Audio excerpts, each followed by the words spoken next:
इस कहानी की शुरुआत एक तबाह हुए शहर से होती है। सब कुछ बिखरा पड़ा था, सड़कें सुनसान थी क्योंकि ज़ोंबी वायरस की तबाही की वजह से दुनिया की बहुत सारी आबादी अब ज़ॉम्बीज़ में बदल गई है। जिसके बाद हमें एक कपल दिखाया जाता है। इनमें वाइफ का नाम मोली था। ये अपनी गाड़ी से एक दोस्त के पास एयरपोर्ट पर जा रही थी जो इन्हें यहाँ से मेक्सिको ले जाएगा, क्योंकि सिर्फ मेक्सिको ही ऐसी जगह है जहाँ पर ज़ोंबी वायरस और उनका हमला अभी तक नहीं हुआ। वो जगह पूरी तरह महफूज है। तो अब ये लोग लगातार तेज स्पीड में अपनी गाड़ी से आगे बढ़ रही थी क्योंकि इन्हें जल्द से जल्द एयरपोर्ट पर पहुंचना होगा। लेकिन काफी लंबा सफर करने की वजह से मोली की तबीयत खराब हो जाती है। इसीलिए ये लोग एक रेगिस्तानी इलाके में अपनी गाड़ी रोक लेते हैं। मोली के हस्बैंड कहते हैं कि हमें एयरपोर्ट से पहले गाड़ी नहीं रोकनी चाहिए थी, हमें चलना होगा। लेकिन जब वो गाड़ी स्टार्ट करता है तो वो चलती ही नहीं क्योंकि गाड़ी का एक टायर रेत में धंस गया था, जो काफी कोशिशों के बाद भी नहीं निकलता। ये दोनों यहाँ पर फंस गए हैं। इस बात को लेकर दोनों की बहस हो जाती है क्योंकि वो एक दूसरे को ही इल्जाम दे रही थी कि तुम्हारी वजह से ये हुआ, तुम्हारी वजह से हुआ। जिसके बाद मोली का हस्बैंड अपने उस दोस्त को कॉल करता है जिसके पास ये दोनों जा रही थी, पर बात होने से पहले ही सिग्नल चली जाती है जिस वजह से कॉल कट चुकी थी। और फिर तभी मोली देखती है कि सामने से एक आदमी उनकी तरफ ही चला आ रहा है। गौर करने पर इन्हें पता चलता है कि कोई नॉर्मल इंसान नहीं है बल्कि ज़ॉम्बी है जो इन्हें मारने के लिए लगातार इनकी तरफ ही बढ़ता चला आ रहा था। जिसे देखकर फौरन मोली का हस्बैंड गाड़ी से गिरन लेता है। जिस बीच उसका मोबाइल भी वहीं बाहर गिर जाता है, लेकिन उसका ध्यान नहीं जाता और अब वो ज़ॉम्बी पर लगातार गोलियां चलाने लगता है जिस वजह से जख्मी होकर वो नीचे गिर गया था। तभी दोनों बहुत खुश हो जाते हैं कि हमने ज़ॉम्बी को मार डाला, लेकिन वो मरा नहीं था, अभी भी जिंदा था। दोबारा से उठकर इनकी तरफ बढ़ने लगता है। इसे देखकर मोली के हस्बैंड दोबारा एक गोली उस पर चलाता है जो उसके कान पर लगती है, लेकिन वो फिर भी आगे बढ़ता ही जा रहा था और अब उसके गन में गोलियां भी खत्म हो चुकी थी। इसीलिए इन्हें दोबारा से गाड़ी में वापस आकर बैठना पड़ता है। अब ये ज़ॉम्बी के यहाँ से जाने का इंतजार करने लगती है, पर वो जा ही नहीं रहा था। तब से इनकी गाड़ी के आसपास ही मंडला रहा था इन्हें मारने के लिए। देखते ही देखते यहाँ रात हो गई थी, पर वो अभी भी बाहर खड़ा होकर खिड़की से इन्हें देखे ही जा रहा था। दरअसल मोली के हस्बैंड से सबसे बड़ी गलती ये हुई थी कि उसने मोबाइल बाहर गिरा दिया था जिसे उठाया भी नहीं था और अब इन्हें किसी तरह मोबाइल हासिल करना था। ये गाड़ी की लाइट जलाते हैं और देखते हैं कि ज़ॉम्बी बाहर नहीं है। तब चुपके से मोली बाहर आती है और आखिरकार मोबाइल के पास भी पहुंच चुकी थी। लेकिन जब उसका हस्बैंड पीछे था तो तभी ज़ॉम्बी यहाँ आकर उस पर हमला कर देता है और उसने मोली के हस्बैंड को काट कर उसे मार दिया था। उसकी मौत से मोली को काफी दुख तो होता है, पर उसे अपनी जान बचानी थी, इसीलिए वो अपना जरूरी सामान लेकर यहाँ से भाग जाती है। फौरन अगली सुबह वो अपने उस दोस्त को कॉल करती है जो एयरपोर्ट पर इनका इंतजार कर रहा था। मोली उसे कहती है कि गाड़ी खराब है तो आने में मुझे वक्त लगेगा, तो तुम्हें मेरा इंतजार करना होगा। ये बात सुनकर उसे गुस्सा आ गया था, इसीलिए वो मोली को फोन काट देता है। इसीलिए उसे आगे का सफर पैदल ही तय करना था। इंटरनेट पर वो देखती है कि पैदल वहाँ तक जाने का रास्ता 36 मील की दूरी पर है, पर वो फैसला कर चुकी थी कि जो भी है मैं वहाँ पहुँच कर ही रहूंगी। तो पैदल ही आगे बढ़ने लगती है। थोड़ी दूर चलने के बाद वो देखती है कि कुछ प्लेन्स यहाँ से उड़कर जा रही हैं, जिन्हें देखकर मोली काफी मायूस हो गई थी क्योंकि वो जान चुकी थी कि अब एयरपोर्ट पर जाने का कोई फायदा नहीं है क्योंकि प्लेन्स तो यहाँ से जा ही चुके हैं। मगर वो फिर भी आगे बढ़ती ही रहती है। रात को एक जगह पर आग जलाकर बैठ जाती है, जिस बीच अपने बेटे को भी याद कर रही थी और इसी ख्याल के साथ उसकी आंख लग जाती है। जिस बीच तभी वो ज़ॉम्बी दोबारा यहाँ आकर मोली पर हमला कर देता है। इसीलिए वो अपना सामान उठाकर पहले ज़ॉम्बी पर हमला करती है और फिर वहाँ से भागकर एक चट्टान के ऊपर चढ़ जाती है जहाँ वो नहीं आ पाता।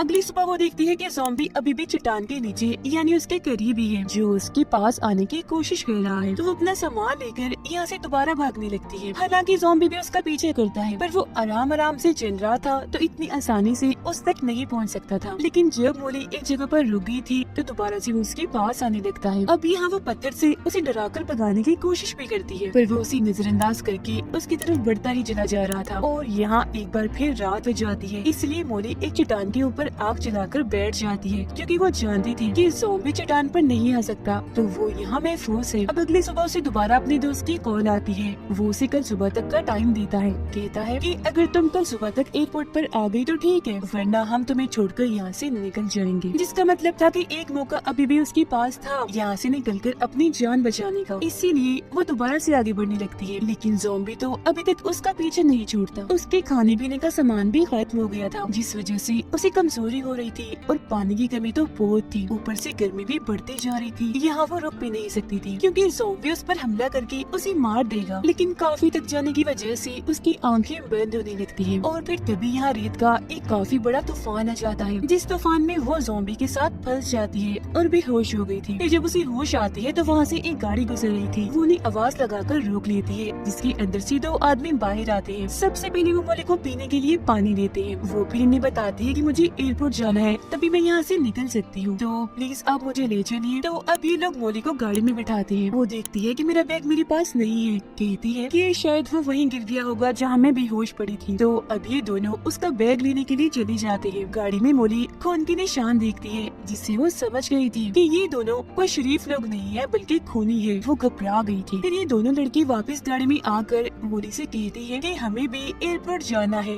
तो तुम हमें भी वहाँ जाने का रास्ता बता दो। जब ना चाहते हुए भी उसे इन्हें रास्ता बताना ही पड़ता है, जिसके फौरन बाद ही उसे गाड़ी से बाहर लाकर मारने लगती है। चाकू निकालकर जैसे उसकी जान लेने वाली होती है कि तभी मोली जोर जोर से चिल्लाने लगती है। उसकी चीख के साथ ही रेत हिलता है और उसमें हलचल हो रही थी और अगले ही पल उसमें से वो ज़ॉम्बी बाहर निकल कर आता है जो कई दिनों से मोली के पीछे था, पर वो भी तूफान के साथ बेहोश हो गया था। और अब वो उस जगह पर आता है जहाँ ये दोनों लोग मोली को मार रहे थे। उन पर हमला करके एक आदमी को वो काट लेता है, जो देखकर दूसरा लड़का गाड़ी लेकर फौरन यहाँ से निकल जाता है। गाड़ी में से कुछ खाने पीने और जरूरी सामान निकल कर मोली के पास गिर जाता है, लेकिन वो एक बार फिर इस सुनसान रेगिस्तान में फंस गई थी, जहाँ वो ज़ॉम्बी दोबारा से इसकी तरफ ही आ रहा था। जिसे देख वो सोच में पड़ जाती है कि क्या मुझे ज़ॉम्बी पर यकीन करना चाहिए या नहीं, क्योंकि आखिर ज़ॉम्बी ने ही उसकी जान बचाई थी। लेकिन ये भी सच है कि आखिर वो है तो एक ज़ॉम्बी ही। अब मोली के पास यहाँ एक कश्ती भी थी जो उस गाड़ी में से ही गिरी थी, जिसमें सामान रखकर वो उसे घसीट रही थी, पर थकी होने की वजह से रस्सी उसे खींची नहीं जाती, इसीलिए